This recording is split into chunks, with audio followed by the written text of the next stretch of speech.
Natikman mo na ba ang diganong dinudumog at diganong pinipilahang na nagtitinda ng quality Spanish dish restaurant na chicken salpicao? Dito nga guys, sa street lang siya nagtitinda at sa murang halaga lang. Dahil dito nga guys, kada isang order ng chicken salpicao niya ay 75 pesos lang na may kasama ng isang nilagang itlog. At kung gusto mo ng rice, 12 pesos lang. So yun guys, nandito tayo sa Pinagsama at may nakita tayo dito. Diganong dinudumog, di rin pinipilahan. Sir, ano yung tinitinda nyo, sir? Chicken salpicao po. Magkano yan, sir? 75 pesos lang po. Good for 2 person na yan. Pwede umorder online. Pwede po. May FB page kayo, sir? May FB page po. Anong Chicken oras? Salpicao.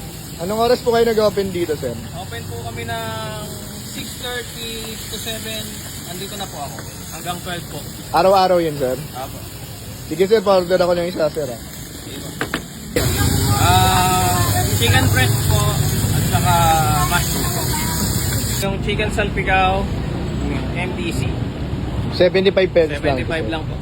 At syempre dito nga lang yan sa napaka-quality Spanish dish street style na MTC Chicken Salpicao na located naman sa Block 7, Barangay Pinagsama, Taguig. Matatagpuan mo nga ang cart niya dito mula 6 PM o 7 PM to 12 midnight. At nakapwesto ang cart niya sa tapat mismo ng motor trade. At araw-araw pwede mo siyang dayuin. Huwag na natin patagalin pa. Tikman na natin. Yan mga katikiman, dito tayo sa Barangay Pinagsama, Taguig at dinayo natin tong nagtitinda ng chicken salpicao. Street style lang siya.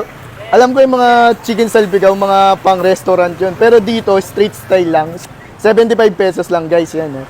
Sabay dito lang siya sa may kanto ng Barangay Pinagsama sa Block 7 Lot 19. Abay, open sila mula 5:30 or 7. Nandito na raw sila araw-araw. Sabay, meron silang FB page online, pwede nyo silang orderin. So, tikman na natin yung pangmalakasang restaurant na dish pero street style lang. Yan. Chicken salpicao. So, malalasa mo yung garlic, sabay. Pang restaurant na lasa, pero mura lang. 75, sabay may isang itlog pa. Abay, kung gusto niyo ng rice, mag-add lang kayo 12 pesos, guys, yan. Tikman natin sa rice.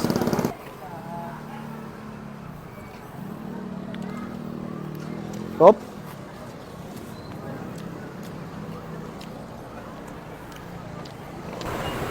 Yung chicken salpicao niya, malalasa mo yung garlic, sabay may kick ng anghang. Sulit na sulit to guys, sabay yung mushroom, pangmalakasan. So yan, kung mapapadpad kayo dito sa Barangay Pinagsama, dahil nyo na itong chicken salpicao, dito lang sa Block 7 sa may motor tag. So yun lang, salamat. Okay na